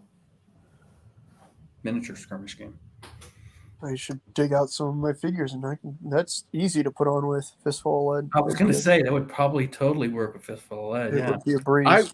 I've got a shit ton of Samurai? unpainted samurai. Where on I earth did you need to get get a shit some. ton of unpainted samurai, Christopher? I accumulated them from a friend. I think I got them from Copeland. Oh, really? at some Okay. point. I thought you got them from the other individual who was trying to sell. No. I'll try to make it, nerd, no I did- promise. But the later one I will be making a full effort to get to. So hopefully I'll no, see I- you in April, my friend. No, I did not get them from him. I think I got them from no. I got them from my friend Russell down in Austin. What about Austin? No, I'm sorry. He's actually from Missouri. Hell yeah. That's how you know he's cool. Moses and Stephen F. are both from. Moses was the dad. Stephen F. was the son, and they were part of the first 300 Anglo families that moved to Texas during the early 1800s. Interesting. So, yeah. The first Texans. Well, the first Anglo-Texans. My grandfather was the first archaeologist to have a site dig at a place called Baker Cave off of the Devil's River, down by Del Rio. And Baker's Cave has, I believe, if I'm remembering correctly, 10,000 years of human habitation. Oh, wow. Yeah. Yeah, he was the first. He a friend of his. Do people still live there, or is that No. streak ended? What's that? Yeah, That no, streak's been ended. it Okay. yeah, it back when Europeans showed up, they stopped. Oh, see you, buddy. He'll be back. So a friend of his owns the property, Mm-hmm. or the family now owns. I don't know who owns it now, but owned the property back in the 60s, and said knew that my granddad was an archaeologist, and there he is. And Sorry, then that's okay. And said, "Hey Jim, why don't you come down here and take a look? I think we might have something interesting." And Sounds like a line out of Star Trek. yeah, pretty much, yeah. Come down here, Jim. He was part of a landing party. Yeah, pretty much. And the Texas Archaeological Society would every summer pick a location in Texas to do an archaeological dig for the summer. Oh, okay. And several times they went. They multiple Were they times. looking for Hoffa? Yeah. No, Hoffa was under the northeast end zone in Giant Stadium. We all know this. Apparently. But yeah, he was also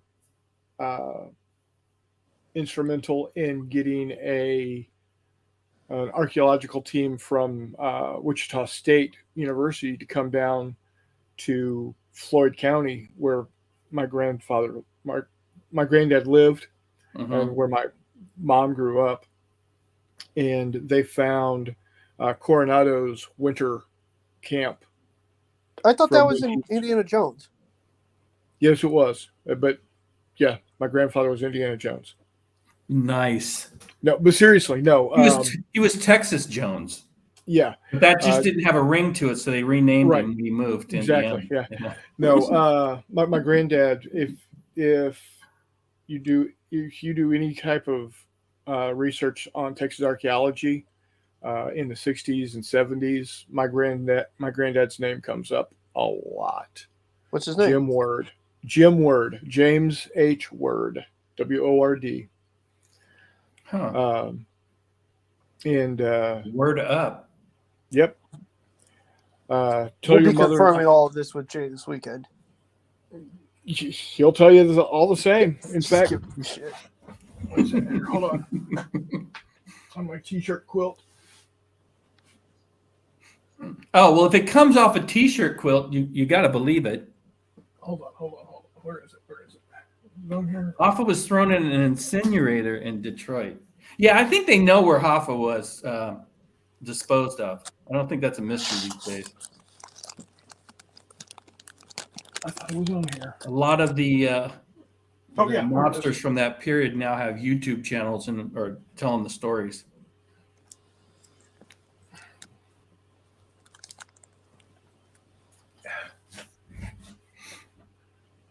The summer of 1976 Texas Archaeological Society T-shirt. That was the summer before the best summer of your life. Oh, is that a caveman peeing on a dinosaur? Something like that. Oh, that's a rock. Okay, from that angle, it looked like his back was to the. Yeah, it looked like he was peeing on a dinosaur. Oh, like the little Calvin things you see on the trucks? Yeah, I kind of what it looked like a little bit. I was like, whoa, okay. Yeah. I don't remember where they were in 1976 because being that I was only 6. And yes, it That was. means you were born in 1970. Wow, you can do math. Hey, I've been to public school. You didn't even have to take your shoes off to figure that one out. No. Simple addition and subtraction that are less than 10, I can do up here now. Now I've graduated. I can handle it up here now. Outstanding. Wow. Yeah, it's in fact, I kind of wish they wouldn't have told us where Hoffa was. I like the idea it was a mystery. That's like, I hope we never find out the truth about Bigfoot because I like the idea that it's a mystery. I don't need to know if it's real or not. I want to believe it's real, but I don't need to have proof either way. The cryptozoology. Well, I got that board game, Mythic, which is the hunt for Bigfoot. Yeah. At some point, we'll have to play that. But I wonder if I could do that online. I wonder if I could make that work online with you guys. That might be interesting. Did you guys ever see that movie, The Man Who Killed Bigfoot, or Who Killed Hitler and then Bigfoot? Yes. Yes, I did. I've heard about it. I think, wasn't that one of the ones I think it was. It's something. It's not great, but it's something. It's a movie that had actors. The dude either is or looks like Sam Elliott. I don't remember, but It was Sam Elliott. it was. Yeah. I'm almost. I'm gonna IMDb this. I could have it's either Sam Elliott or a guy who's like a dead ringer for Sam Bigfoot Elliott. is an aliens. Saw it in a bionic moment. Okay. Like Randy Quaid is, or whatever his name is kind of like budget. Kevin Costner. Yeah. Right. But yeah. That's a good call. Budget Kevin Costner. I mean, it's true. It's true. It's true. No, you're dead on. You nailed it. I legitimately thought they were the same person, but like Kevin Costner was like healthy Kevin Costner, and then movies that Randy Quaid was in was like Kevin Costner when he wasn't that healthy. Like when he was doing a bunch of drugs. Like you can watch Robert Downey Jr. movies when he's doing a bunch of drugs. And he kind of like looks like it, Yeah. That was the situation I thought was going on. But yeah. So there's exactly 2 names that I recognize. Bigfoot and Sam Elliott? Sam Elliott and Larry Miller. Who's Larry Miller? Yeah, I don't know who Larry Miller was the dad in 10 Things I Hate About You. Okay, I don't even know what that is. Again, I'm not super deep on movie trivia because I don't watch a lot of movies. It's a late 90s, early 2000s teen rom-com movie. Okay. It's a modernized take on Taming of the Shrew. It's actually halfway decent. Okay. Gentlemen, I don't not we got to get watch out of here, movies 'cause gentlemen. I I'll don't think talk that to you they're soon. good. I just don't. All watch right, take movies. care, buddy. Hey, I tell me, will. Chris. I will See see you. you Saturday. Travel Yeah, buddy. safe, young man. Be good, guys. So, anywho, well, we have been going about 2 hours, Yeah. over 2 hours. So I think we're going to go ahead and wrap it up. You got a long day tomorrow, boss. Yes, I do. Yep. Got to be at work early, leave work early, and then drive across the state of Missouri. So I will be keeping in touch over the weekend. We're not going to have a Not J Builds / paints, obviously, because I'm going to be at the convention. I'm not going to do any live streaming of any games, Okay. but I will be popping on from time to time. Maybe do if I a don't, couple of shorts. yeah, Short do updates. some shorts. Definitely do some, not necessarily shorts as in a YouTube short, 15 seconds or whatever, but maybe 3-5 minute little videos. Well, you could do a YouTube short. Just hey, here I am. I'm still alive. We're doing this game. Boom, doing out. Yeah, could do that. Because So, other than that, I don't really have time to waste 5 minutes watching you chatter over the weekend. no thanks. So, all right, guys. Mike, Telemachus, Nerd. We had Jester was here. Hexy, Todd, Yep. Reese, John Longshore, Charles. Charles, Mini Warmutt, Chris Long, Polly, love you, brother. Gremlin. So my buddy Gordon, Scala Gremlin. Yep. So again, guys, thanks one and all. Do truly appreciate it. Next week is going to be a recap of the show. I'm going to have lots of photos. Probably, I hope, if I can remember to take them, because I get so wound up in playing the games that sometimes I just forget to take pictures. Yeah, that's normal. But I will do my best to remember to take pictures so we can share. So cool. Anyway, thanks dude. everyone. What's that? Travel safe. Oh, I will. And like I said, I'll be dropping in from time to time, either with a quick live or just a quick short. So cool. Until next time, we'll see you on the flip side.